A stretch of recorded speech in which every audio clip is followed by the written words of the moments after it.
స్పష్టమైన భరోసా ఇచ్చారండి ఆయన. అండ్ అయితే ఇలా ఉత్తినే పటాటోప ప్రదర్శన చేయకుండా ఆయన పని నెమ్మదిగా కానించేసుకుంటున్నారు అక్కడ. అవును. సో అంటే క్యాడర్స్కి హడావిడి భరోసా వచ్చింది, ఈ నాయకుడిని మేము నమ్ముకొని ఉన్నాం కాబట్టి మాకు ఖచ్చితంగా నామినేటెడ్ పదవులు వస్తాయి అవును. అని అది ఇవ్వగలిగాడు ఆయన. లూజ్ అండ్ వదిలిపెట్టట్లేదు అక్కడ, ఉమ్. వదిలిపెట్టట్లేదు. ఇన్ ది సేమ్ టైం అనవసరమైన హడావిడి చేయట్లా. అనవసరమైన హడావిడి చేయట్లేదు. చాలా కాన్షియస్గా ఉన్నాడు ఆయన.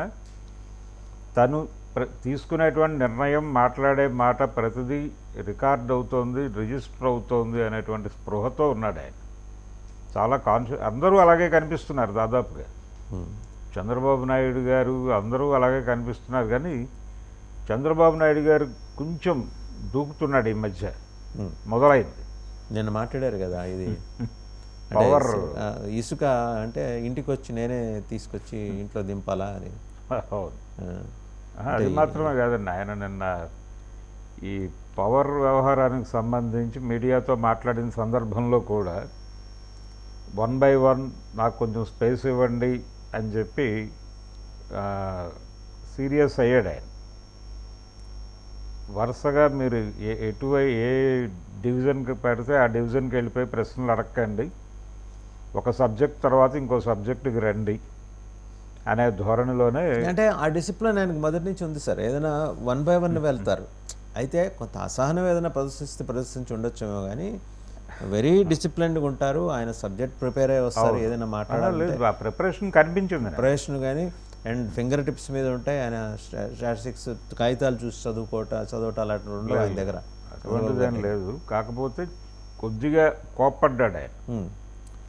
ఏజింగ్ ఇష్యూస్ ఉంటాయి కదండి కొంచెం. ఒకళ్ళే 4-5 పాయింట్స్ అడగండి, ఒక పాయింట్ మీద అందరూ మాట్లాడండి, ఆ తర్వాత నెక్స్ట్ ఇష్యూకి వెళ్దాం అన్న చెప్పే దీనిలో కొంచెం కోప్పడే ప్రయత్నం చేశాడు ఆయన. అది మీరు జాగ్రత్తగా గమనించుంటే ఆ మీడియా సమావేశంలో లోగడ use to encourage and appreciate them. ఇప్పుడు అలా కాదు, అందరికీ అవకాశం ఇవ్వాలి, మీరు మీ నలుగురో మీ 5గురో మాట్లాడటం కాదు, ఆ 4-5 ఎవరో మీకు తెలుసు, నేను మళ్ళీ వేరే చెప్పక్కర్లేదు, మిగిలిన వాళ్ళు కూడా మాట్లాడాలి, స్పేస్ అందరికీ స్పేస్ ఇవ్వండి అండి, it's not that for him, for the others అని చెప్పి ఉద్దేశంతో అన్నాడు ఆయన. అవును,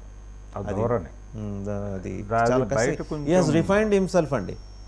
అది సాధ్యం, చాలా కష్టం అది ఆ వయసులో, బట్ ఆయన సాధించి వెళ్తున్నారు ముందుకి.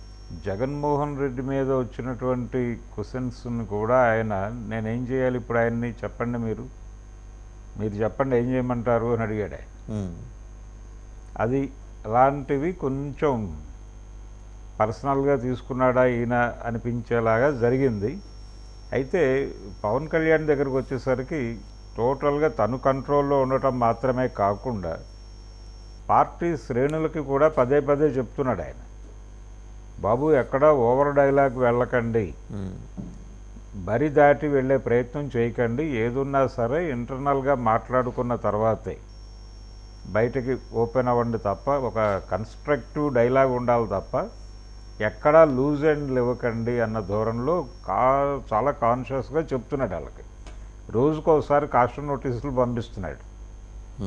ఇంత స్పృహతో ఉన్నాడు కాబట్టి డెఫినెట్గా ఇప్పుడు ఈ పిఠాపురం నుంచి వచ్చినటువంటి ఈ అమ్మాయి అదృశ్యము అనేటువంటి వ్యవహారాన్ని అంత ఈజీగా వదిలిపెట్టాడు. ఇది ఒక కంక్లూడింగ్ స్టేజ్కి వచ్చిన తర్వాత మాత్రమే ఆయన కాంక్రీట్గా జనంతో మాట్లాడతాడు.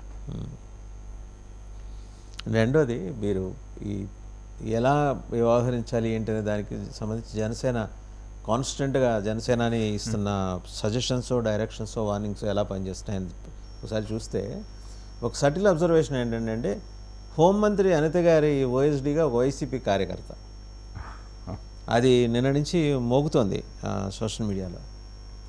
అది ఎట్లా జరిగింది? ఓ పక్క చంద్రబాబు నాయుడు గారు ఏమన్నారు, ఇంతకుముందు వైసీపీ తోటి అంటకాగిన వాళ్ళకి ఎవరికి కూడా ఇక్కడ అకామిడేట్ చేయమాకండి అని చెప్పి